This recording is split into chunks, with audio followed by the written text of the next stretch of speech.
Hello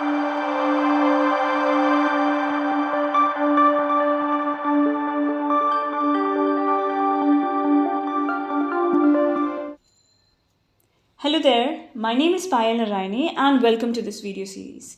यहाँ हम cover कर रहे हैं पूनम दलाल दहिया की एंशिएंट एंड मेडिवल इंडिया की 3rd एडिशन, जो कि लेटेस्ट एडिशन है। इस किताब को हम ट्रूली रीड करेंगे और जहाँ ज़रूरत पड़ेगी वहाँ हम साथ ही साथ UPSC एंड स्टेट सर्विसेज में आए हुए प्रीवियस ईयर के क्वेश्चंस भी डिस्कस करेंगे। एंड इस सीरीज़ में वीडियोज़ लगभग 30 to 35 मिनट्स के होंगे, बट इफेक्टिव होंगे, और हम ऑलमोस्ट 40 to 45 लेक्चर्स में ये पूरी किताब कवर करेंगे। और अगर आपने ये सीरीज़ 3 to 4 टाइम्स देख ली तो बिल्कुल ये किताब आपके दिमाग में छप जाएगी, एंड ट्रस्ट मी, आपकी एक्यूरेसी भी काफ़ी इंक्रीज़ हो जाएगी। साथ ही साथ आपका रिवीजन भी काफ़ी आसान हो जाएगा। सो अगर आपको रिवीजन के साथ साथ वैल्यू एडिशन भी करना है तो ये सीरीज़ पूरी फॉलो करें। आपको बस आपके पास ये किताब रखकर मुझे सुनना है and most important points mark करने हैं। So without any further delay, let's get started. Hello there, welcome back to the channel Ghatna Sutra. यहाँ हम कवर कर रहे हैं पूनम दलाल दहिया की ancient and medieval India 3rd edition, जो कि लेटेस्ट एडिशन है। और हम आज शुरू कर रहे हैं with the background of एंग्लो-सिख war from the chapter the advent of Europeans. And before we move ahead, आप इस टॉपिक को सिंगल स्टार मार्क कर लीजिए, क्योंकि इसके ऊपर UPPCS में 2017 में क्वेश्चन पूछा गया था। ठीक है। Background of Anglo-Sikh War. Things took a sudden turn in 1839 when Ranjit Singh died. His death was followed by a political instability. A number of people extended the throne in a quick succession, and the whole region was plunged into prolonged and bloody succession battle, resulting in the breakdown of the delicate balance of power that Ranjit Singh had carefully maintained between the hereditary Sikh chieftains and the Punjabi and Dogra faction of nobles. After the death of Ranjit Singh, the next 3 rulers, Kharak Singh, Naunihal Singh and Sher Singh, were murdered within next 6 years, 1839 to 1845. In such an unstable environment, without much effective control over the army, Dalip Singh, the 5-year-old son of Ranjit Singh, was extended to the throne in 1843. Under the regency of Rani Jindan and guardianship of Wazir Hira Singh Dogra. But by now the Khalsa army became a power unto itself and began to control Punjabi politics. Hira Singh soon fell a victim to this power struggle and was assassinated in 1844. He was succeeded by a new Wazir, Jawahar Singh, the brother of Rani Jindan, but he remained, for all practical purposes, a puppet in the hand of the army. The British were now concerned about these new developments of continuous political instability in Punjab and increasing political influence of the Khalsa army, since all the issues were threatening their schemes of strong buffer state. Meanwhile, British encirclement of Punjab had started from 1833, when they had appointed British resident at Ludhiana and Sindh. Hereafter, when the situation in Punjab did not stabilize and even Jawahar Singh was executed by the army in 1845, the English started preparation for war. Barracks for additional troops were built in a forward area, and additional regiment began to be dispatched on the Punjab frontier. The Punjab army, now convinced that the British were determined to occupy Punjab, took countermeasures, and when they learned that British Commander-in-Chief Lord Hugo and the Governor-General Lord Hardinge were marching towards Firozpur, they decided to strike, and war between the two was thus declared on 13 December 1845. First Anglo-Sikh War, 1845 to 1846. English under Hardinge defeated Sikh chief fought under the name of Dalip Singh and Rani Jindan. A series of battles that happened during the course between the British and the Sikh from part of the First Anglo-Sikh War, 1845 to 46. The Battle of Mudki, 1845. It was fought between Lal Singh, the Prime Minister of Sikh, and Lord Hugo, in which the Sikh army was defeated. Battle of Firoz Shah, 1845. It was fought between the Sikh army under Tej Singh, got defeated, and the British. Battle of Badawal, 1846. It was fought between Ranjot Singh Majithia, got defeated, and Harry Smith. Battle of Guns, Battle of Shobran, 1846, one of the decisive battle fought between the British, Harry Smith and the Sikhs. The British emerged victorious and they not only crossed Sutlej but occupied Lahore too. This resulted in signing a Treaty of Lahore 1846, according to which Jalandhar Doab was given to the British along with the demand for payment of rupees 1.5 crores to the British. Sikh paid only half of this amount, and for settling the rest they sold Kashmir to the British, who sold it further to Raja of Jammu, Gulab Singh Dogra, for a cash payment of 5 million rupees. Appointment of British resident at Lahore, Sir Henry Lawrence, with a strong British force stationed here. Punjab army was reduced to 20,000 infantry and 12,000 cavalry. Dalip Singh was allowed to retain his throne but was to be advised and guided by an English resident. Rani Jindal, who was acting as a regent of her son Dalip Singh, had believed that, as stipulated in the Treaty of Lahore, the British force would eventually leave Lahore, but the British insisted on quitting, started strengthening their authority over Lahore administration. This led to the signing of the Treaty of Behrawal in 1846, and also known as the Second Treaty of Lahore, through which Rani Jindal was removed and Regency Council for Punjab was set up, consisting of 8 Sikh Sardar and presided over Sir Henry Lawrence. And moreover, the British were permitted to station their troops in any part of the state, and the Sikh authorities had to even pay for their maintenance. Thus, the Treaty of Behrawal transferred the Sikh kingdom into a virtual British protectorate, and hence the grounds for another confrontation were set. Second Anglo-Sikh War, 1848 to 1849. In order to avenge humiliation of the First War and also bad treatment accorded to Rani Jindal, Punjabis rose up in numerous local revolts. Two of the prominent revolts were led by Sikh governor Mulraj of Multan and Chatar Singh Atriwal of Haripur near Lahore. Lord Dalhousie seized this opportunity to annex Punjab, and thus this way the Second Anglo-Sikh War started. Second Anglo-Sikh War, 1848 to 1849. English under Dalhousie defeated Sikh. Two prominent Sikh governors, Mulraj of Multan and Chatar Singh Atriwal of Hirapur near Lahore. In the first two rounds of the battle at Ramnagar in November 1848 and at Chilanwala in January 1849, British suffered heavy losses, but this was soon reversed in February-March when the rebel Sardars had to surrender one after another. The Second Anglo-Punjab War thus resulted in annexation of Punjab by Lord Dalhousie in 1849, and Dalip Singh and Rani Jindal were transported to England.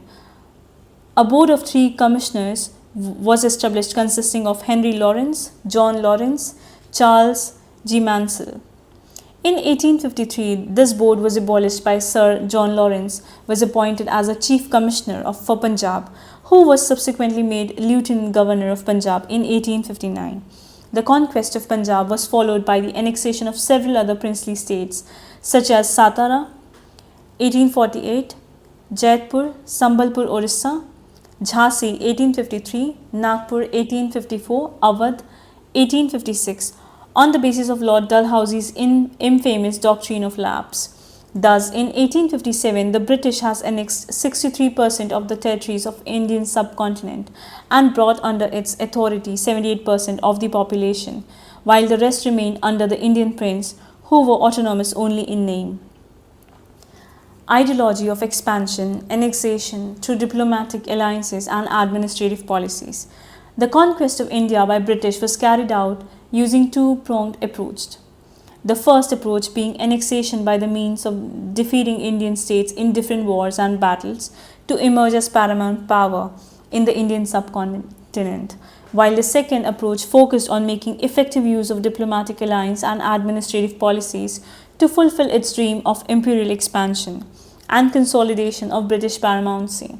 Some of the effective diplomatic and administrative policies utilized by British were as follows. The policy of ring fence. आप इन policies को भी star mark कर लीजिए and highlight this in your books, क्योंकि इन policies के ऊपर भी multiple examinations में सवाल पूछे गए हैं. वैसे भी आप मॉडर्न हिस्ट्री में इसे और डिटेल में पढ़ेंगे, but still star mark it over here. The policy of ring fence. This policy was initiated by Lord Warren Hastings, 1772 to 1785, and was aimed at creating a buffer zone to defend the company's frontier. The friendly native states were used as a buffer to keep the unfriendly states away. It also be understood as the policy of defense of British neighbors' frontier for safeguarding their own territories. The policy is clearly evident in Warren Hastings' actions of creating Awadh as a buffer and securing Awadh frontier in order to ward off the influence of Marathas and Mysore. Interestingly, though the buffer state were promised military assistance against external aggression, yet they were required to pay for the maintenance and expense of the defending army. Subsidiary alliance. The subsidiary alliance system was introduced by Lord Wellesley, 1798 to 1805, and was in fact an extension of the policy of ring fence. It is rather interesting to note that the basic principle of subsidiary alliance were first formulated by the French governor Dupleix in southern India, when he initiated the practice of lending European troops to his native allies in return for a fixed amount of money. The English thereafter adopted and expanded the system. The system was initially based on the idea of supporting a friendly native ruler in his war and battle, which over the course of time gradually modified in reducing the subsidiary states to a position of dependence on the company's support. Under this system, subsidiary agreements, sannads, were entered between the British and the local Indian rulers, according to which the British agreed to protect the Indian ruler against external threat and internal disorder, but in return, the Indian ruler who accepted the subsidiary alliance system were to agree to stay to the station of a permanent subsidiary British force in his capital, for whose maintenance they would pay subsidy to the British. The Indian state was called the protected state, and the British hereinafter were referred as the paramount power. The protected states should give money or was asked to surrender a part of its territory, yielding revenue equal to the cost of maintaining subsidiary forces to the British. The ruler under the system of alliance had to completely surrender his foreign relation to the East India Company. He could neither enter into offensive or defensive alliance with any other power, nor can fight a war or sign a peace without the prior permission from the British Company. The Indian ruler could not employ any European in his service without the prior approval of the British. The British resident was stationed at these subsidiary states, while the British promised to adopt a policy of non-interference in the internal matter of the protected state. In reality, they seldom follow it. The Nizam of Hyderabad in 1798 was the first to enter into a subsidiary alliance with the English, 1798. Followed by Tanjore 1799, Awadh 1801, Sindhyas 1804, the Rajput states of Jodhpur, Jaipur, Bundi, the ruler of Bharatpur 1880, and the Holkars in 1818. It is noteworthy to add that Tipu Sultan rejected it summarily, but eventually with his defeat in the Fourth Anglo-Mysore War, Mysore was brought under the subsidiary alliance system. 1799. While Bajirao II, the Maratha leader, entered into the Treaty of Bassein 1802 in a futile attempt to regain control over his warring chiefs. Wellesley's subsidy system is regarded as one of the masterstroke of British imperialism. This system was suited best to the advantage of the British, as it gradually and discreetly disarmed the native states, resulting in considerable loss of their autonomy, which further aided in enhancing the clout of British paramountcy. It increased the military strength of the company in India at the expense of the protected states. The system enabled the company to maintain large force without incurring any additional cost. Moreover, this force could be used at a shortest possible notice against its Indian and non-Indian enemies. This system enabled company to weed out the foreign influence from the Indian courts. It thus helped in the expansion of British Empire in India by bringing new territories under its influence, without even fighting any battle or spending any penny, enabling the British to become the paramount power in India. The doctrine of lapse. It was an annexation policy devised by Lord Dalhousie in 1848 to 1856. There was a widespread custom of adoption of secure and heir in the absence of a natural successor, that is, son amongst the Indian rulers. However, with his principle of doctrine of lapse, Dalhousie refused to recognize the authority of succession of an adopted heir. He cunningly maintained that there was a difference in principle between the right to inherit private property and the right to govern. As per his policy of doctrine of lapse, any Indian state under the direct influence of the British East India Company or as a vassal state under the British subsidiary system would be automatically annexed if the ruler died without a natural male heir and was either incompetent and did not have a natural heirs to the throne. In other words, the sovereignty of the native state lapsed to the paramount power in the absence of natural heirs in the ruling family. Thus, by the doctrine of lapse, not only the long established right of the Indian sovereigns without an heir to choose the successor was taken over, but the British also took over the authority of deciding the competence of the Indian ruler. With the help of policy of doctrine of lapse, the company annexed the state of Satara, 1848, Jaipur, Sambalpur, Orissa, Jhansi, Nagpur 1854 and Awadh 1856. Reason for the success of British. In less than a century, British not only established but also consolidated their power over India. For this, they made use of each possible tactic available at their disposal, ranging from diplomatic alliances to extortion of military powers, of utilization of administrative policies, to at times also using unjustified reason to finally emerge as a supreme ruler of India.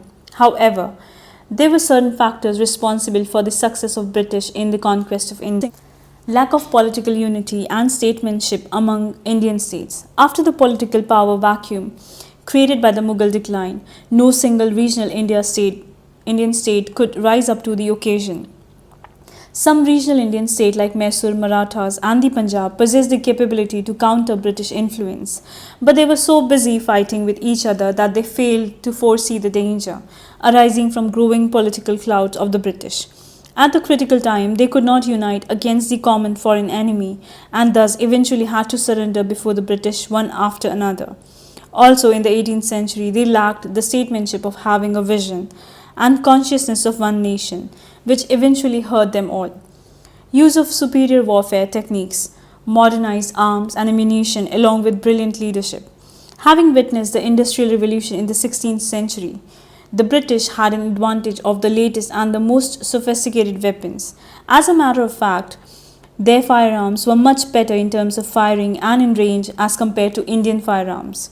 The English also had advantage of brilliant leaders both in political and military field. Robert Clive, Warren Hastings, Cornwallis, Dalhousie, Wellesley, Sir Eyre Coote, Lord Lake, all had the foresight and sharpness to mind to lead from the front. Even though the Indian side too had some gems of leaders like Hyder Ali, Tipu Sultan, Nana Fadavnis, Maharji Sindhya, Yashwantrao Holkar, but they often had to face the crunch of talented second-line commanders. The company's military power that held the key to its political dominance was predicted not only on the superior fighting skills but also on effective recruitment strategies. Also, their civil administration was integrated with the military administration, and this generated important fiscal and logistical benefits. Better military discipline, training and regular salaries to the troop. It is indeed interesting to note that the British troop consisted of many Indian natives only. The high quality of military training imparted by British officers transformed these natives into well-disciplined troops who won the British so many wars, battle, a regular system of payment of salaries ensured their loyalty towards the English.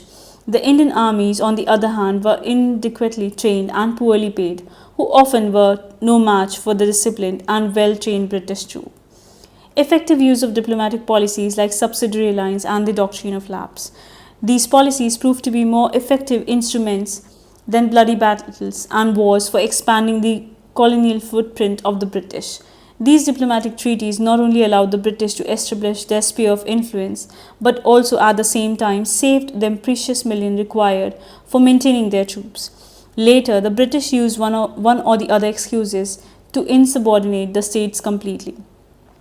The insubordination of the states of Hyderabad, Awadh and Mysore is a clear testimony of this fact. Benefit from British global profit. British East India Company could always rely on huge asset that British possessed and could be used to bail the company out of it the occasion so demanded. Chronological order of the major events.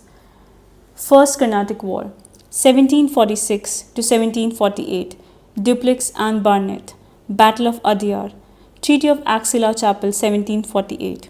Second Carnatic War, 1748 to 1754, Dupleix, Chand Sahib Muzaffar Jung versus English, Nasir Jung and Nawab Anwaruddin, Battle of Amber, 1749, Battle of Arcode, 1751, Treaty of Pondicherry.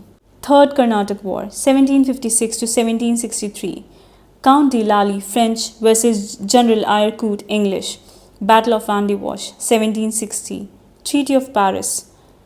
Then we have Battle of Plassey, 1757, between Siraj-ud-Dowlah versus Robert Clive plus Mir Jafar, Battle of Buxar, 1764, Mir Qasim, Shuja-ud-Dowlah, Shah Alam II against English and Mir Jafar, Treaty of Allahabad 1765. आप इन battles का chronological order याद रखिएगा, है ना, क्योंकि chronology के ऊपर भी काफ़ी सारे क्वेश्चंस पूछे जा चुके हैं. So mark this important and whenever you study about any of the battles make sure you remember the time scale. ठीक है. First Anglo Mysore war,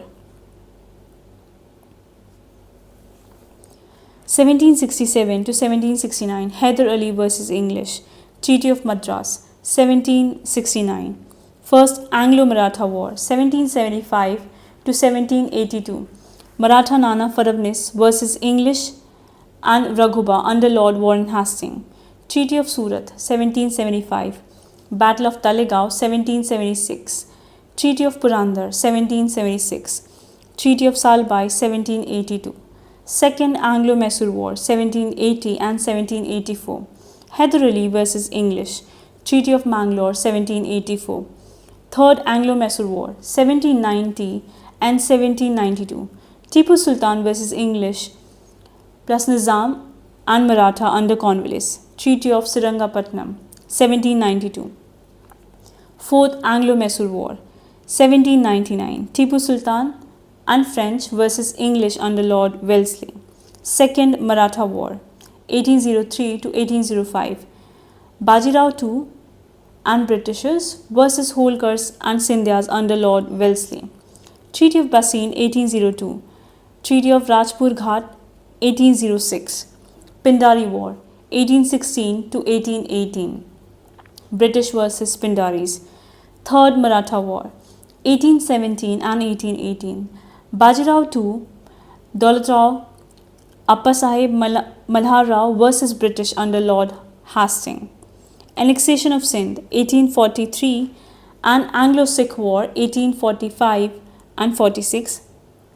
Second Anglo-Sikh War, 1848 to 1849.